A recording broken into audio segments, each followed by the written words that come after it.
کابل کې د فوتسال الف لیگ سیالۍ چا وګټلې؟ د بدني روزنې او ورزش ریاست په تیرو دریو میاشتو کې کوم فعالیتونه کړي؟ دغه راز په تیره یوه اونۍ کې تاسو د ورزش له فعالیتونو خبرو. سلامونه، جوړ په خیر. زه نعیم پرهیز یم او تاسو ته د ورزش خپرونه وړاندې کوم. په دې سربیره تاسو له هیواده بهر له ځینو نورو ورزشي فعالیتونو هم خبرو. له موږ سره پاتې شئ او دا خپرونه راسره تر پایه واورئ. امید عدالت د کابل فوتسال الف لیگ اتلولي خپره کړه. دغه سیالۍ درې اونۍ وړاندې د 22 لوبډلو ترمنځ پیل شوې وې. په پایلوبه کې امید عدالت د جوانان میهان پر وړاندې 2-3 په توپیر د لوبو وګټله. د دغو سیالیو په پایلوبه کې د اولمپیک ملي کمیټې او ورزش سرپرست نظر محمد مطمئن هم ګډون کړی و. نوموړي د فوټبال فدراسیون له مشرتابه د مننې ترڅنګ له ټولو فدراسیونونو څخه وغوښتل چې خپل پروګرامونه په مرکز او ولایتونو کې پراخ کړي او په منظمه توګه دوام ورکړي. د لوبې په پای کې د بدني روزنې او سپورت عمومي رئیس او د فوټبال فدراسیون د مشرتابه پلاوي لخوا د اتلې لوبډلې او غوره لوبغاړو ته کپونه او میډالونه هم ورکړل شول. په پروان کې د تکواندو ورزشکاران وستایل شول. په هغو مراسمو کې چې په همدې مناسبت د یکشنبې په ورځ د مرغومي په 12مه د پروان ستارهګان ورزشي کلب کې جوړ شوي وو. ډېر هغه ورزشکاران چې لوړ کمربندونه یې ترلاسه کړي وو وستایل شول. په پای کې ورزشکارانو ته ستاینلیکونه هم ورکړل شول. کاپیسا کې د قوت الرمي ورزشکاران وستایل شول. د کاپیسا ولایت د ورزش ادارې مشرتابه په کابل کې د بدر کپ سیالیو څخه تر راستنېدو وروسته د قوت الرمي لوبغاړي وستایل. د کاپیسا د ورزش امیر عنایت الله هلال په وینا هغو ورزشکارانو چې د بدر کپ په سیالیو کې برخه اخیستې وه او کاپیسا ولایت یې 2یم مقام ته رسولی و، د ورزش او ریاست د مشرتابه او د ورزش د مینوالو لخوا ستاینلیکونه ورکړل شول. د نړیوال ټینس لومړۍ درجه کس د سترې سیالۍ لپاره خپل تمرینونه پیل کړل. صبرستانی نواک جوکویچ د نړیوال ټینس لومړۍ درجه کس د استرالیا آزادو سیالیو لپاره خپل تمرینونه د اسپانیا په ماربیای ښار کې یو ځل بیا پیل کړل. د استرالیا په آزادو سیالیو کې د نوموړي ګډون د نه واکسینېدو په وجه تر اوسه معلوم نه دی او استرالیایي چارواکو د ټینسوانو د کورونا واکسین او له کورونا څخه د خوندیتابه په اسنادو ټینګار کوي. کارتې سول لومړی حصې فوتسال ټیم د سمنګانو فوتسال اتلولي وګټله. د فوتسال هغه سیالۍ چې 2 میاشتې وړاندې په سمنګان ولایت کې د 22 لوبډلو ترمنځ پیل شوې وې د کارتې سول لوبډلې په اتلولۍ او د البرز لوبډلې په 2م مقام ګټلو سره پای ته ورسېدې. په پایلوبه کې د کارتې سول لوبډلې البرز ته 1-2 په وړاندې ماتې ورکړه او لومړی مقام یې خپل کړ. د دې لوبو یو تن برابرونکی حشمت الله شایق وایي موخې د لوبغاړو ترمنځ یووالی او د یو بل منلو ته لاره برابرول وو. پکتیا کې د خپل هیواد خپل نظام په نوم بېلابېلې نندارې. پکتیا ولایت کې د خپل هیواد خپل نظام په نوم د بایسکل ځغلونې، سکیټ او MTB نندارې وشول. دا ننداره چې د پکتیا 20 ورزشکارانو پکې ګډون درلود د دې ولایت د امان الله خان له سټیډیوم تر مرکزي چوک پورې وړاندې شول. د غرض د سیالۍ په پای کې د پکتیا ولایت د بدني روزنې او ورزش ریاست له لوري ورزشکارانو ته ډالۍ هم ورکړل شوې. د پارسن جرمن 4 لوبغاړي په کرونا وایروس اخته شوي. د کرونا وایروس د میسی او نیمار په ټیمونو هم رحم ونه کړ. دا په داسې حال کې ده چې د کرونا وایروس یو ځل بیا په اروپایي هیوادونو کې خپور شوی دی. د پارسن جرمن کلب اعلان وکړ چې د دې لوبډلې 4 لوبغاړي او یو تخنیکي کارکونکی په کووډ-19 اخته شوي دي. دغه کلب په کرونا وایروس د اخته شویو لوبغاړو د نومونو له څرګندولو ډډه وکړه او زیاته یې کړه دا مهال لوبغاړي په خپل استوګنځي کې قرنطین شوي دي. بدني روزنې او سپورت عمومي رئیس د پهلوانۍ ورزشکارانو ستاینه وکړه. د بدني روزنې او سپورت عمومي رئیس د پهلوانۍ ورزشکارانو وستایل. د بدني روزنې او ورزش عمومي ریاست او د اولمپیک ملي کمیټې سرپرست نظر محمد مطمئن نن د هغو اتلو ورزشکارانو ستاینه وکړه چې د کابل زون په سیالیو کې برخه اخیستې وه. ښاغلي مطمئن په خپلو خبرو کې د کابل زون د سیالیو د ترسره کولو له امله د غېږ نیونې فدراسیون له مشرتابه مننه وکړه. ویې ویل راځئ چې ټول لاسونو سره یو کړو او د ورزش د پرمختګ لپاره کار وکړو. نوموړي زیاته کړه د غېږ نیونې فدراسیون دا لوبې ښیي چې ورزش لا هم ژوندی دی او د ورزشي فدراسیونونو له ټولو 2یم واحدونو یې وغوښتل چې له مرکز سره همکاري وکړي او په ولایتونو کې لا زیات فعالیتونه وکړي. دغه سیالۍ د لندۍ میاشتې په 22مه نیټه د بدني روزنې او ورزش د عمومي ریاست په 2500 کسیز جمنازیوم کې د کابل زون د 26 کلبونو له 200 څخه د زیاتو ورزشکارانو ترمنځ پیل شوی وي. په کابل کې د وزلوبې لیګ د پیلولو لپاره چمتووالی نیول شوی. د هیواد د وزلوبې فدراسیون په یو پیغام کې اعلان کړی چې په نږدې راتلونکي کې به په کابل کې د وزلوبې لیګ پیلولو ته چمتو دی. د افغانستان د وزلوبې فدراسیون مشر او د وزلوبې لیګ تنظیمونکی محمد سانچار د وزلوبې لیګ تنظیمونکي وویل چې د دغو سیالیو د پیل لپاره هڅې روانې دي څو د تیر کال په پرتله ښه تنظیم شي. طلوع منګور د غزني د فوتبال الف لیګ اتلولي خپله کړه. د غزني د فوتبال غوره لیګ سیالۍ د طلوع منګور فوتبال لوبډلې په بریا پای ته ورسېدې. د غزني د فوتبال فدراسیون تخنیکي مرستیال استاد داود خاکسار وایي دغه سیالۍ 2 میاشتې وړاندې د لسو الف ټیمونو په ګډون پیل شوې وې چې پرون پای ته ورسېدې.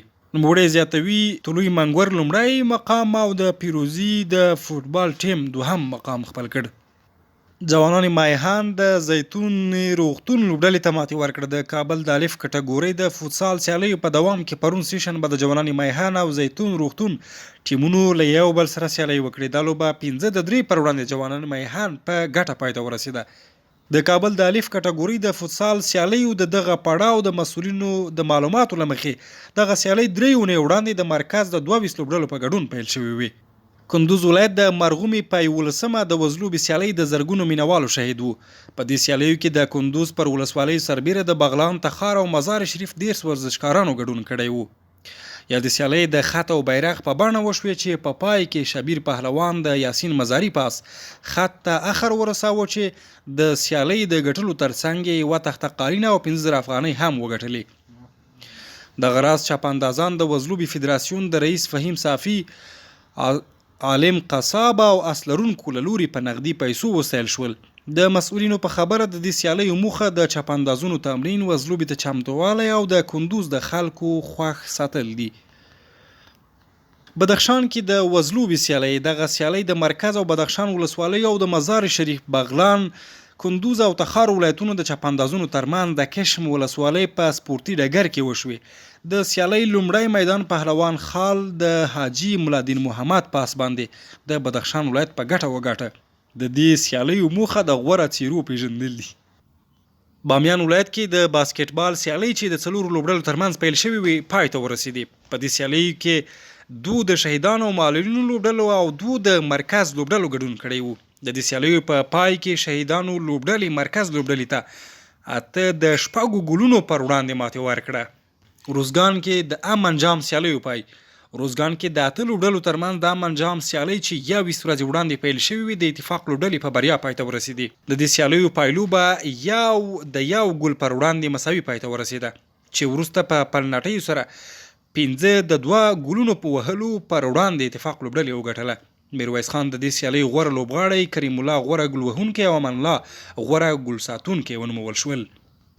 بامیان کې د فوتبال ژمنی جام سیالیو پیل. بامیان ولایت کې د دې ولایت د فوتبال فدراسیون سره د یاد ولایت د ښاروالۍ په مرسته د فوتبال ژمنی جام سیالۍ پیل شوې. په دې سیالیو کې 6 لوبډلې ګډون لري چې د لیګ په ډول کې یو 15 ورځې به دوام وکړي. د مسؤلینو په خبره د دې لوبو موخه د فوتبال لوبې پراختیا، د ځوانانو هڅونه او د ورزش په برخه کې د پانګوالو پانګونه او د هغوی ترمنځ ورورګلوي ده.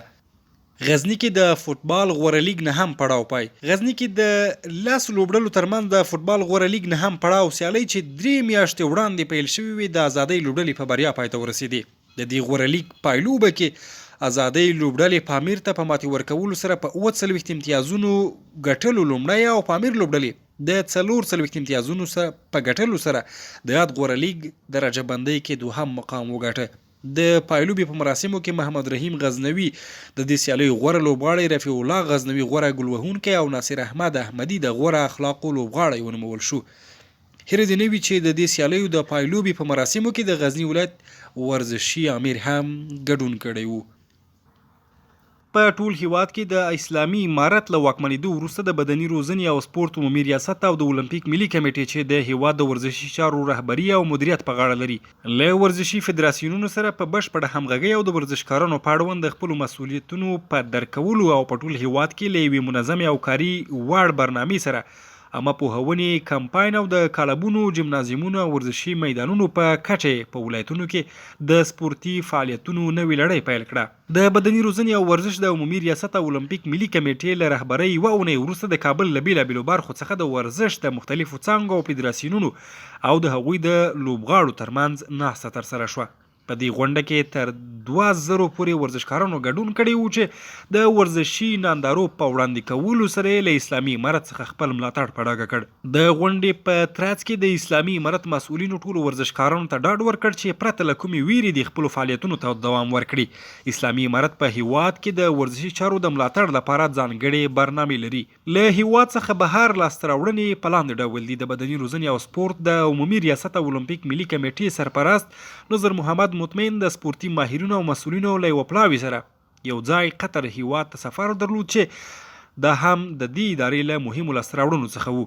په دې سفر کې د اولمپیک د ملي کمیټې مسؤلینو، د اولمپیک د نړیوالې کمیټې له مسؤلینو، د آسیا اولمپیک شورا او د قطر هیواد د اولمپیک کمیټې له مسؤلینو سره وکتل او د اسلامي امارت پالیسي ورته واضح او د افغانستان د ورزشکارانو د ملاتړ غوښتنه یې ترې وکړه چې په لړ کې د اولمپیک نړیوالې کمیټې، آسیایي اولمپیک شورا له افغان لوبغاړو څخه خپل ملاتړ اعلان کړ او د هر راز مرستې او همکارۍ ژمنه یې وکړه.